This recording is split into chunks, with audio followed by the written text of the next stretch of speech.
So today we're going to be discussing the exact shape of some different molecules, and I'm going to be putting a chart on the board behind me that is going to really condense all of the information that you just read in your textbook into a chart that hopefully will put it in an order and will help you to make a little bit more sense out of it. So I would highly recommend that you have a piece of paper and a pencil, and that as I am putting this up here, that you copy it down so that you have it for your notes. If I'm going too fast for you to write, you can certainly always hit pause and make sure that you're getting everything down all right. So to figure out the shape of the molecule, or of any molecule, the first thing that you have to do is you have to draw a Lewis structure for it, which we have already spent a couple of videos doing. And then you have to count the number of groups that are around that central atom to determine what shape that molecule is. So I'm going to start with, I guess you would call it a more simple molecule. We're going to look at an example that looks sort of like this. So if I have a carbon dioxide molecule. Carbon dioxide molecule looks like this. Okay, I could have started with the dot structure and gone all the way through the dot structure, but you should know how to do that already. So I'm assuming that if I told you CO2, that you can draw the dot structure for it. So for the purpose of this video, we're not going to go through step by step every single part of that. We're just going to jump to the fact that you already have the dot structure drawn, and we're going to go from there. So the central atom has two bonds, one on either side. Okay, so if I have two groups around my central atom, so in this case, two bonds, so two bonds. These bonds want to get as far away from each other as possible. Remember, they're full of electrons.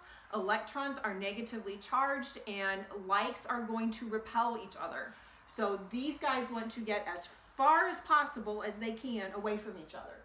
So in order to do that, they're going to make actually a straight line out of these three particular atoms. So this is called a linear shape. And as far apart as they can possibly get from each other puts them 180 degrees apart. So from here over to here will make 180 degrees. Okay, so when we talk about bond angle, that's what we're talking about, the angle between two of the bonds. All right, let's look at another molecule. Let's look at this one. This one has also a carbon with a doubly bonded oxygen in it, and there are some lone pairs over here. And it has two hydrogens attached to an end this time. So now I have 1, 2, 3 items or groups around my central atom. Now just because it's a double bond, it's still a bond. And so it only counts as one bond, whether it's a single bond, a double bond, or a triple bond. So I have 3 groups around my central atom. And generally that's going to be 3 bonds. And the shape of this is called trigonal. And again, this molecule is still going to be flat, but the furthest away that I can get these molecules from each other, if they spread out as much as they can spread out from each other, they're going to be 120 degrees apart. So if you're kind of mathematically oriented and you think, okay, there's 360 degrees in a circle, if I divide it by 2, I get 180. If I divide it by 3, because I have 3 bonds, I get 120. And so that is the farthest away that these bonds can get away from each other. So this angle right here, hydrogen, carbon, hydrogen, will be 120 degrees. The hydrogen, carbon, oxygen will be 120 degrees. And this also here will be 120 degrees. My drawing may not look like that, but they are each going to be 120 degrees apart because they're going to space evenly as far as they can get apart from each other. Okay, now we're going to get into some situations where we actually have 4 groups around the central atom, and they're going to look a little bit different. So if I have 4 groups around my central atom, let's say that I start with 4 bonds. And so one example of that is a CH4 or a methane molecule. And in order to get these guys as far apart as they can get from each other, I actually have to start thinking in 3 dimensions. Now, what we did before, we had 360 divided by 2, 360 divided by 3. If I take 360 divided by 4, I'd actually get 90-degree angles. But if you start putting things into 3 dimensions, you can actually get them further apart than 90 degrees. So when I draw this picture, this hydrogen on the top and this hydrogen coming down to the left are in the plane of the blackboard, or the plane of the dry erase board. This hydrogen, because I've got a solid colored triangle, means that this one is actually sticking out in front of the board a little bit. And this hydrogen with this kind of slash mark line, that means that's actually back behind the board a little bit. I do not have any good models that I can show you, but I gave you a link to another video on the internet where the gentleman is going through the same thing that I'm going through, but he has some really, really nice models to show you. And so I would like for you to look at that video as well. I told you specifically what point in the video you should start watching if you don't want to watch the whole thing. But what I do want you to see are the models that he has made out of the different shapes of these. And so you'll be able to see what those molecules look like as far as the 3-dimensional shape goes. So when you get done watching this one, where I'm going to put everything in a nice organized table for you, then you need to flip over to that video and watch that one so that you can see his model, so you can see the 3-dimensional shape and appreciate what that looks like. When you actually put this in 3 dimensions, again, where you've got molecules here, you've got a molecule sticking, or an atom sticking in front and an atom sticking in the back, you actually can get these so that they are 109.5 degrees apart from each other. Again, it's not flat, it sticks out in 3 dimensions.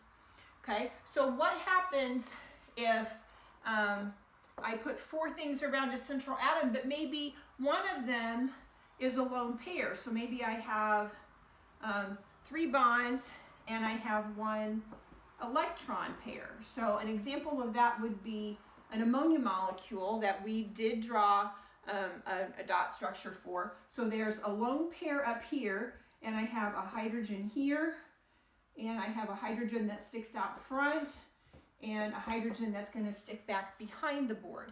It looks really similar to this one. The difference is that this one bond has been replaced by an electron pair. Other than that, the two are really, really similar to each other. This one is called a tetrahedral molecule, okay? And all of the bond angles are the same. But when you get to a place where I now have a lone pair up here, lone pairs are really, really greedy for space. And so this lone pair will push these other hydrogen atoms down further and make these angles actually a little bit smaller, and they will actually decrease down to about 107 degrees. This angle here, and then the angle between the 2 in the back and the nitrogen as well. And that is called a pyramidal shape, because it would actually, seen in 3 dimensions, it looks like a pyramid. You've got the top of your pyramid, and then you've got 3 atoms along the base of the pyramid, okay? Finally, we want to look at what happens if I take yet another atom off of there and replace it with another lone pair. So now I'm going to have 4 items around my central atom, but now I'm going to have 2 bonds and 2 electron pairs. So an example of that is the water that we have looked at before, where I have oxygen. Actually, I'm going to put my lone pairs over here, and a hydrogen here, and a hydrogen there. Again, the lone pairs are really, really greedy for space, and so they spread out as much as they can spread out, and then they push these hydrogens even closer together than they would have been in this molecule or in this molecule. And so these bond angles have gone down to 105, and I only have 3 molecules in here, so this is actually just called a bent shape, okay? So what you're going to be doing is you're going to, first of all, draw the Lewis structure for your molecule, and then you're going to count the number of groups around your central atom. So here I had 2, here I had 1, 2, 3, and then on these I had 4. So either a bond or an electron pair would count as an item or a group. And so 1, 2, 3, 4, 1, 2, 3, 4, 1, 2, 3, 4. So all of these have 4, and you can see that the shapes are similar, but that because those lone pairs are greedy and they require more shape, or they require more space, they do affect the shape of the molecule by squishing these atoms a little bit closer together. Okay, so here is, I'm going to step out of the way so you can see the entire chart that's all put together for you there. If you need to pause the video, you can do that so you can make sure you have it copied down in your notes. And as soon as you finish this one, like I said, go over to that other video so that you can see his models and you can get a really good picture of what these shapes will look like in 3 dimensions.